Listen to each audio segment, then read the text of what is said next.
Hi friends, ఈరోజు తప్పటడుగు కథనం గురించి తెలుసుకుందాం. ఫోన్ ఎత్తి హలో అంది గంభీరంగా. సుప్రజ, నేను. ప్లీజ్ ఫోన్ పెట్టేయకు, నా మాట కాస్త విను అర్థిస్తున్న స్వరంతో అన్నాడు ప్రతాప్. రాంగ్ నెంబర్ అంటూ ఫోన్ పెట్టేసి వెనుతిరిగింది. శ్రీముఖి ఒక్క క్షణం ఆశ్చర్యంగా చూసి తలదించుకుంది. సుప్రజ గుమ్మం దాటక ముందే మళ్ళీ మోగింది. సుప్రజ, నీకే ఫోన్, మాట్లాడి వెళ్ళు, లేకపోతే నాకు అనవసరంగా డిస్టర్బెన్స్ అంది కాస్త అప్రసన్నంగా. ఫోన్ తీసి ఎర్రబడిన మొహంతో చెప్పండి అంది కటువుగా. సుప్రజ, ప్లీజ్ నాకు ఒకసారి మాట్లాడే అవకాశం ఇవ్వు, నేను చెప్పేది విను. చెప్పడం వినడం ఇదివరకే జరిగింది, ఇంకేం కొత్తగా చెప్పడానికి ఏమీ లేదు. ప్లీజ్ ఇక మీదట ఫోన్ చేయకండి. సుప్రజ గాబరాగా అన్నాడు. ఒక అవకాశం ఇవ్వు, నేను చెప్పేది విను ప్లీజ్ అన్నాడు. సరే, సాయంత్రం 5ంటికి రండి అంటూ అడ్రస్ చెప్పి ఫోన్ పెట్టేసింది. శ్రీముఖి ఏదో అడగబోయి విరమించుకుంది. సుప్రజ కథంతా తెలిసినా ఆమె చెప్పందే మరి పర్సనల్ విషయాలు అడగడం మంచిది కాదని ఊరుకుంది. ఆవిడ మొహంలో సందిగ్ధ భావం చూసి, నా మానాన నేను బతుకుదామన్నా మళ్ళీ తయారయ్యాడు, జైలు నుంచి విడుదలయ్యాడు అంది సుప్రజ విరక్తిగా. ఏమంటాడు? ఇంకేమంటాడు? మాట్లాడాలి, చెప్పేది విను, ఒక అవకాశం ఇవ్వు అంటున్నాడు. ఏం చేయాలో అర్థం కావడం లేదు అని ఆవేదనగా అంది. సుప్రజ, ఆలోచించు బాగా, నీకు ఇంకా బోలెడు జీవితం ఉంది ముందు. నీ పిల్లాడికి తండ్రి కావాలి. నువ్వు ఒక్కదానివి వాడిని సాకుతూ ఒంటరిగా బతకాలంటే ముందు ముందు కష్టం అవ్వచ్చు. మనిషి మారి పాత పద్ధతులు వదిలితే ఒక అవకాశం ఇచ్చి చూడు, పెద్దావిడిగా సలహా ఇచ్చింది. ఆలోచనగా తన పంకించి బయటకు వెళ్ళింది సుప్రజ.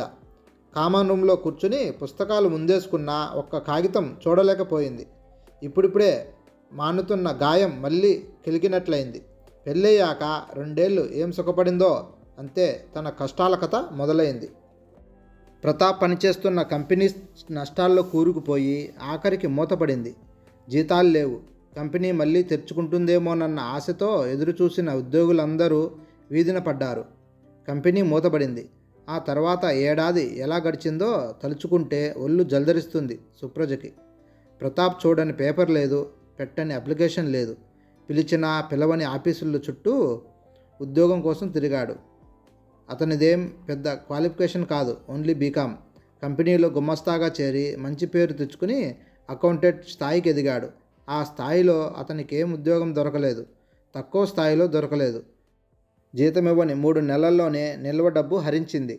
మిగతా 3 నెలలు అప్పులు ఇచ్చిన వారందరి దగ్గర చేశాడు. తర్వాత ఉన్న కాస్త బంగారం వెండి 2 నెలల్లో హరించాయి. అటు ఇటు ఆదుకునేవారెవరూ లేరు. ఇస్తే పుచ్చుకునే స్తోమత ఉన్నవారే. అక్కడికి చేతనైనంత ఓసారి వాళ్ళు ఓసారి వీళ్ళు ఇవ్వడం అయింది. 6 నెలలు గడిచేసరికి తిండికి మొహం వాచే స్థితి వచ్చేసింది. ఓ స్నేహితురాలి సాయంతో ఓ ప్రైవేట్ స్కూల్లో చేరింది. 1500 రాయించుకొని 800 చేతిలో పెట్టేవారు. నదిలో కొట్టుకుపోతున్న వారికి గడ్డిపోచ ఆధారం దొరికినా సంతోషమే. సాయంత్రం 4 ట్యూషన్లు కుదుర్చుకొని ఓ పూట తిని ఓ పూట తినక, చావలేక బతకలేక బతికే బ్రతుకు, ఓ పక్క ఉద్యోగం లేక భార్య సంపాదనతో బతికే బతుకు ప్రతాప్లో విచక్షణ జ్ఞానాన్ని హరించి వేసింది. ఇంట్లో నరకం చూపేవాడు. అన్నింటికీ తనని తాను తిట్టుకోవడం, భార్యని తిట్టడం, ఊ అంటే కోపం, ఆ అంటే కోపం, ఏ మాట అంటే హట్ అవుతాడో అనుక్షణం కృంగిపోయింది. అటు ప్రతాప్ నిరాశ నిస్పృహలు ఆకాశాన్నంటి ఏ క్షణాన విరక్తితో ఏం చేస్తాడోనని ఓ పక్క భయం. పోనీ మీరు 4 ట్యూషన్లు చెప్పరాదా అంటే నీ కింద అసిస్టెంట్గానా అని ఎత్తిపొడుపు. ఏ చిన్న వ్యాపారం చేయాలన్నా పెట్టుబడి, అది ఇచ్చే నాదుడు కానీ బ్యాంకులు కానీ లేవు. గ్యారంటీ ఉండే వెర్రి వెధవలు ఎవరు? ఓ ఏడాది అలా గడిచాక చీకటి తర్వాత వెలుగు రాక తప్పదు అన్నట్టు మంచి రోజులు వచ్చాయి. కంపెనీలో 5000 జీతంకి సేల్స్ మేనేజర్ ఉద్యోగం దొరికింది అంటూ 2000 అడ్వాన్స్ ఇచ్చారు అంటూ ఇంటికి వచ్చాడు. 1000 దేవుళ్ళకి నమస్కారాలు పెట్టుకుంది. దేవుడే దయతలిచాడు అనుకుంది. కానీ తుఫానుకు ముందు ప్రశాంతత అనుకోలేదు. ఊరు చివర కంపెనీ పేరేదో చెప్పాడు. Chemicals company. డిస్ట్రిబ్యూషన్ చూడాలనేవాడు. నమ్మింది. బ్రీఫ్ కేసులు పట్టుకుని తిరగడం మొదలైంది. డ్రెస్సులు కొనుక్కున్నాడు టిప్పుటాప్గా ఉండాలని. కంపెనీ క్వార్టర్స్ ఇచ్చింది అన్నాడు. మళ్ళీ నెలలో 2 గదుల అపార్ట్మెంట్కి మారారు. సామాన్లు, టీవీ, ఫ్రిడ్జ్, గ్యాస్ స్టవ్లు, గ్రైండర్లు ఒక్కొక్కటి వచ్చి చేరాయి ఇంట్లో. 3 నెలలకే స్కూటర్ ఇచ్చారు తిరగడానికన్నాడు. ఇంత త్వరగా ఇన్ని ఇచ్చే ఆ కంపెనీ 4 కాలాల పాటు చల్లగా ఉండాలని కోరింది. 6 నెలలకి మొబైల్ ఫోన్ తనని కాంటాక్ట్ చేయడానికి వాళ్లకు ఇబ్బందిగా ఉందని ఇచ్చారనగానే అన్నీ నమ్మింది. బ్రీఫ్ కేస్ నిండా నోట్ల కట్టలుండేవి. కంపెనీ సొమ్ము అన్నాడు. ఓసారి బ్రీఫ్ కేస్ తాళం వేస్తుంటే ఏవో చిన్న తెల్ల ప్యాకెట్లు కనిపించాయి. శాంపిల్స్ అన్నాడు. కావచ్చు అనుకుంది. బ్యాంక్ పాస్ పుస్తకం ఖాతాలో 1,00,000 కనిపించినప్పుడు బోనస్ అన్నాడు. నమ్మశక్యంగా అనిపించకపోయినా మరే ఇతర ఆలోచనలు లేక నిజం అనుకుంది. ఓడలు బండ్లు అవడం అంటే ఇదే అనుకుంది. మనిషి డబ్బు అయితే సంపాదిస్తున్నా ఎప్పుడు ఏదో టెన్షన్లో ఉండేవాడు. ఇంటి పట్టున ఉండేదే తక్కువ. పై ఊర్లకి కూడా వెళ్తున్నాననేవాడు. ఓ మాట మంతి నవ్వు ఏం లేదు. ఏమన్నా అంటే ఆఫీస్ పెట్టిన టార్గెట్ అందుకోవాలి, కష్టపడాలి అనేవాడు. సరే ఏదో అతని ప్రాబ్లమ్స్ అతనివి అనుకుని సరిపెట్టుకుంది. బాబు స్కూల్లో జాయిన్ అయ్యాడు. రోజంతా ఖాళీ అని కాలక్షేపం కోసం అయినా అవసరంలో ఆదుకున్న ఉద్యోగాన్ని వదలకూడదు అనుకుంది. ఓ ఏడాది గడిచి కష్టాలు పాత కథలయ్యాయి అనుకునే వేళకి ఓ రోజు ప్రతాప్ స్కూటర్ యాక్సిడెంట్లో దెబ్బలు తగిలి ఆసుపత్రిలో ఉన్నాడని తెలిసి పరిగెత్తింది. చేయి విరిగింది. మిగతావి చిన్న దెబ్బలే. అసలు దెబ్బ అది కాదు. యాక్సిడెంట్లో అతన్ని బ్రీఫ్ కేస్ కింద పడి బద్దలై ప్యాకెట్లన్నీ రోడ్డు మీద చిందరవందరగా పడ్డాయి. పోలీసులు వచ్చారు. అవి ఏ కెమికల్ శాంపిల్స్ కావు. బ్రౌన్ షుగర్, చరాస్ లాంటి మాదక ద్రవ్యాలు. 1,00,000 ఖరీదు చేసే ప్యాకెట్లు. ప్రతాప్ ఆ రాకెట్ మనిషి అని తెలియగానే అరెస్ట్ చేశారు. ఆసుపత్రి నుంచి డిశ్చార్జ్ చేయించి జైల్లో పెట్టారు. అతను కోలుకున్నాక చిత్రహింసలు పెట్టారు. ఆ రాకెట్ గురించి, ఆ ముఠాలో మిగతా వారి పేర్లు చెప్పమని. ఓర్చుకోలేని స్థాయికి తెచ్చారు. తనకి బ్రీఫ్ కేస్ ఫలానా పాన్ షాప్ అందిస్తుందని, అది వారు అందివ్వమన్న చోటికి అందివ్వడం తప్ప ఏం తెలియదని చెప్పాడు.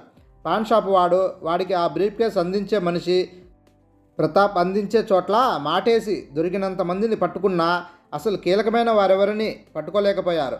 ప్రతాప్కి మిగతా 2-3కి 2 ఏళ్లు కఠిన కారాగార శిక్ష పడింది. తమ పరువు మర్యాద నడివీధికెక్కాయి. తలెత్తుకోలేని స్థితి. జైల్లో ప్రతాప్ కుల్లి ఏడుస్తూ చెప్పాడు.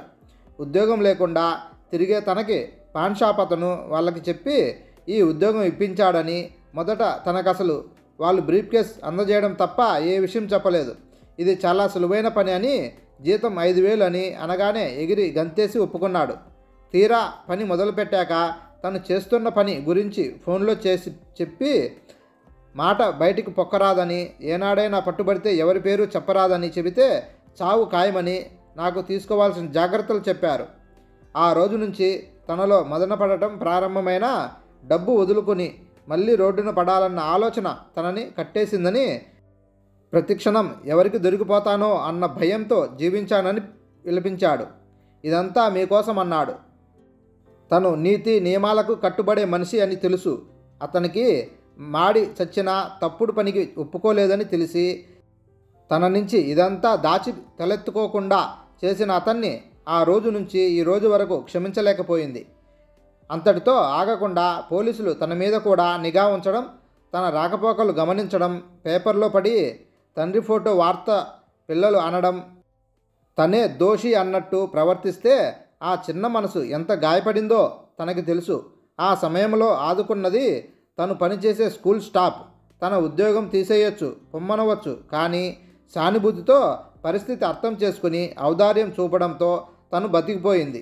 ఆ ఇల్లు వాకిలి, ఆ డబ్బు అన్నీ వదులుకొని మళ్ళీ ఓ ఒంటరి గదిలో పిల్లాడిని పెట్టుకొని జీవిస్తూ పాత జ్ఞాపకాలు తుడిచేసుకోవాలని ప్రయత్నిస్తుంటే ఇప్పుడు మళ్ళీ తన సమస్య మొదటికొచ్చింది. ఓ పక్క ప్రతాప్ మీద సానుభూతి, మరో పక్క ఇలాంటి సంబంధాలు పెట్టుకున్న అతనికి మున్ముందు ఏమన్నా సమస్యలు ఉంటాయా? పోలీసుల దృష్టిలో పడ్డ అతన్ని ఏ సంఘటన జరిగినా బాధ్యుడిని చేసి హింసించవచ్చు. ఎదుగుతున్న పిల్లాడు, ఎడతెగని ఆలోచనలు. మీకు ఇదివరకే చెప్పాను, ఇంకా మనిద్దరి మధ్య ఏ సంబంధం ఉండదని. మళ్ళీ నా దగ్గరికి ఎందుకు వచ్చారు? తీక్షణంగా అంది. ప్లీజ్ సుప్రజ, అలా అనకు. ఈ 2 ఏళ్లలో నేను అనుభవించిన నరకం నీకు అర్థం కాదు. నేను ఎలాంటి చిక్కుల్లో ఇరుక్కున్నానో జైలుకి వెళ్ళాక కానీ అర్థం కాలేదు. స్వయం కృతాపరాధం. సుప్రజ తిరస్కారంగా అంది. నిజమే, కానీ ఎందుకోసం, ఎవరి కోసం చేశాను సుప్రజ? ఇదంతా మీకోసం, మిమ్మల్ని సుఖపెట్టడం కోసం అన్నాడు. ఆపండి, ఇలాంటి అవినీతి పాప పనులు చేసి సంపాదించమని నేనెప్పుడూ మిమ్మల్ని కోరలేదు.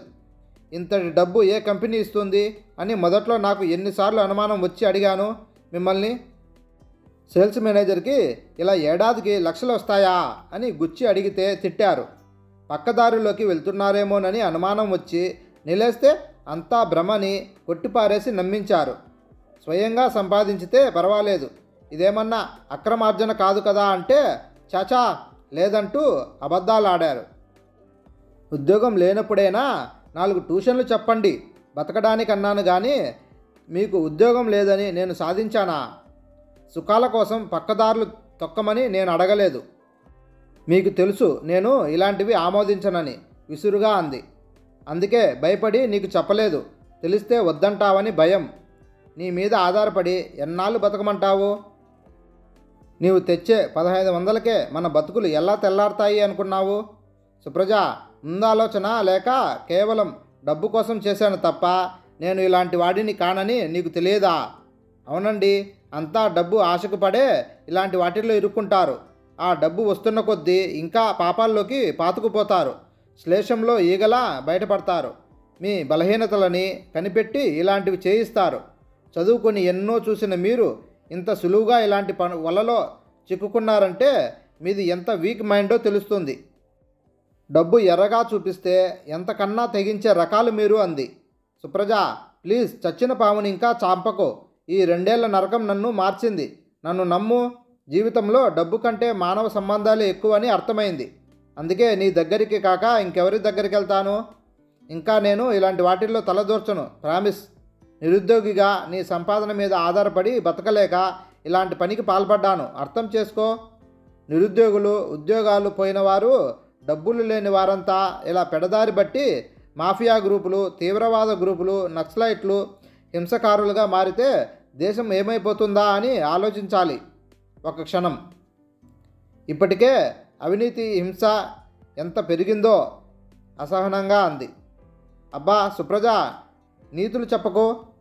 పరిస్థితుల ప్రభావం మనిషిని బలహీనుడు చేస్తుంది అన్నది తెలియదా? ఓసారి బలహీనపడిన వ్యక్తిని క్షమతో అర్థం చేసుకోవడం పోయి మాటలతో చంపడం ఏం సంస్కారం అనుకుంటున్నావు? మీ ఆడవాళ్ళకి క్షమయా దరిత్రి లాంటి బిరుదులు ఇచ్చారు. అందుకైనా నన్ను క్షమించు, జరిగింది మర్చిపో, కొత్త జీవితం ఆరంభిద్దాం ఆశగా చూశాడు. క్షమయా దరిత్రి, ఆ దరిత్రి పెచ్చుమీరిన పాప పంకిలాన్ని, హింసకారుల్ని, దౌర్జన్యపరుల్ని మోయలేక గుండె బద్దలై భూకంపాలు దరిత్రి వేదన కన్నీటి రూపంలో వరదలుగా ముంచెత్తుతున్నాయని గ్రహించండి. ఎవరన్ని తప్పుడు పనులు చేసినా ఆడది కరిగిపోయి క్షమించేస్తుందని తెలిసే మీ మగవాళ్ళు ఇలా ఎన్ని రకాల తప్పుడు పనులైనా చేస్తారు. జరిగింది నేను మర్చిపోయినా లోకం మర్చిపోతుందా? నేను పడిన అవమానం, హింస, లోపల మాటలు అన్నీ మర్చిపోలేను. కానీ జనం మీరు జైలుకెళ్ళి వచ్చిన మనిషిని మర్చిపోరు. మీకు ఇంకా రేపు ఎవరు ఉద్యోగం ఇస్తారు? ఎక్కడైనా ఇలాంటి నేరాలు జరిగినా పోలీసుల అనుమానం ముందు మీ మీదే. ఎప్పటికీ వారి నిఘా మీ మీదే ఉంటుంది. అన్నింటినీ మించి మాఫియా గ్రూపులు, ఈ అండర్ వరల్డ్ కింగ్లు మిమ్మల్ని అంత సులువుగా వదులుతారా? ఇవన్నీ మీరు ఆలోచించారా? ఈ వాతావరణంలో పెరిగే రవి ఏమవుతాడు, ఎలా తయారవుతాడో? ఇప్పటికే కాస్త జ్ఞానం వచ్చినవాడు. మీ గురించి నలుగురు నానా రకాలుగా అనుకుంటుంటే విని వాడి ఫీలింగ్స్ ఎలా ఉండేవో అర్థం చేసుకోండి. ఆ మాటలకి ప్రతాప్ దలదించుకున్నాడు. అతన్ని చూస్తే జాలి ఓ పక్క, భవిష్యత్తు ఎలా ఉంటుందోనని ఓ పక్క అనుమానం. ఏదీ నిర్ణయించుకోలేని స్థితి ఆమెది. మమ్మీ అంటూ ఆడుకొని వచ్చిన రవి తండ్రిని చూసి భయంగా తల్లి వంక చూశాడు. రవి, డాడీని మర్చిపోయావా? రానానా, చేతులు చాచి అన్నాడు ప్రేమగా. రవి భయపడి చూస్తూ తల్లి వెనక్కి వెళ్ళి నిల్చున్నాడు.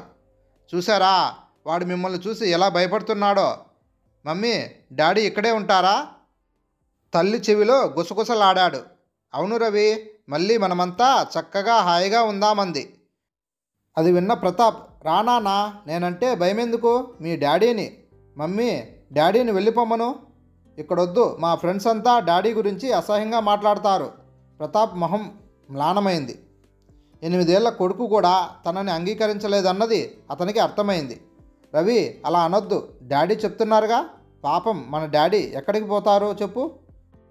నువ్వు ఏదన్నా తప్పు చేస్తే కోపగిస్తాను, కొడతాను, కానీ నిన్ను ఇంట్లో నుంచి పొమ్మంటానా? కొడుకుతో అనునయంగా అంది. డాడీ పెద్దవాడు, అలాంటి పని ఎందుకు చేయాలి? పాయింట్ లేవదీశాడు. సారీ రవి, తప్పు చేశాను తెలియక. డబ్బు లేదని, నిన్ను మంచి స్కూల్కి పంపాలని, మంచి బట్టలు కొనాలని, మనమంతా సుఖంగా ఉండాలని చేశా. ఇక ప్రామిస్, గుడ్ బాయ్ అయిపోతాను. రవి అపనమ్మకంగా తల్లి వంక చూశాడు. సుప్రజ ఒక క్షణం ఆలోచించింది. ఆమె ఆలోచనలో పడడం చూసి ప్రతాప్కి కొంచెం కోపం వచ్చింది. సుప్రజ, మనం ఇంకా భార్యాభర్తలమే అన్న విషయం మర్చిపోకు, కాస్త అసహనంగా అన్నాడు. తను బతిమాలిన కొద్దీ ఆమె బెట్టు చేస్తుందని కోపం వచ్చింది. సుప్రజ ఒక్కసారిగా తలెత్తింది. అంటే మీ హక్కుల గురించి జ్ఞాపకం చేస్తున్నారా? అది కాదు సుప్రజ, భార్యాభర్తల బంధం అంత తొందరగా పోదు అని గుర్తు చేస్తున్నాను. రవికి తండ్రిగా నాకు ఈ హక్కు ఉందని మర్చిపోకు. ప్లీజ్, మీరు ఇవాల్టికి వెళ్ళండి. నేను ఆలోచించుకోవాలి. నాకు కాస్త టైం కావాలి. భవిష్యత్తులో ఎలాంటి ఇబ్బందులు తలెత్తుతాయోనని నాకు భయంగా ఉంది. నన్ను ఆలోచించుకోనియండి, నిష్కర్షగా అంది. ఆమె మొహం చూసి, ఇంట్లోంచి పోయి ఈ రాత్రి ఎక్కడ ఉండాలని నీ ఉద్దేశం? కట్టుబట్టలతో జైలుకెళ్ళిన వాడిని ఇప్పుడు ఎక్కడికి వెళ్ళాలి నేను? సుప్రజ, నీవింతగా మారిపోయావని అనుకోలేదు. జైలు నుంచి వస్తే మొగుడు తిరిగి వచ్చాడని సంతోషించాల్సింది పోయి ఇలా అనడం నీకే చెల్లింది అంటూ విసవిస ఇంట్లో నుంచి వెళ్ళిపోయాడు ప్రతాప్. ఆ రాత్రి క్షణం నిద్ర లేకుండా పోయింది సుప్రజకి. కట్టుకున్న భర్త ఓ పక్క, తను ఎత్తుకోవాల్సిన బరువు బాధ్యతలు ఓ పక్క. ఉద్యోగం లేని భర్తని ఇంట్లో పెట్టుకుని సంసారం లాగాలంటే ఇది వరకటి క్షోభ గుర్తుకు వచ్చింది. ఎన్నాళ్ళిలా అతన్ని తను భరించగలదు? వెధవ పని చేసి జైలుకెళ్ళి వచ్చిన వాడిని ఇంట్లో పెట్టుకుని సంసారం లాగగలదా? అలా అని కట్టుకున్న వాడిని నిర్దాక్షిణ్యంగా వద్దు అని ఎలా చెప్పడం? మానవత్వానికి భవిష్యత్తు వల్ల భయంతో ఆమె మనసు ఊగిసలాడింది. ఆమె సమస్యకి భగవంతుడే పరిష్కారం చూపాడు. తెల్లారి తలుపు తీయగానే గుమ్మం ముందు ప్రతాప్ శవం పడింది. ఒంటి నిండా కత్తిపోట్లతో పోలీసులకు దొరికి తమ ఆచూకీ తెలిపినందుకు అతను బతికి ఉండడం తమకు క్షేమం కాదని మట్టు పెట్టినట్లు చీటీ రాసి పెట్టి మరీ వెళ్ళారు. బలహీనతకి బలైపోయిన ప్రతాప్ని చూసి విచిత్రాలైపోయింది. రాత్రి ఆశ్రయం ఇచ్చి ఉంటే ఈ గతి పట్టేది కాదేమోనన్న భావం ఓ క్షణం ఆమెని కుదిపిన. ఈ రోజు కాకపోతే ఇంకో రోజు, ఇక్కడ కాకపోతే ఇంకెక్కడైనా ఇది జరిగేదే అన్న సత్యం తట్టి తనని తాను ఓదార్చుకుంది. హాయ్ ఫ్రెండ్స్, ఈ కథ మీకు నచ్చినట్లయితే please like and subscribe friends.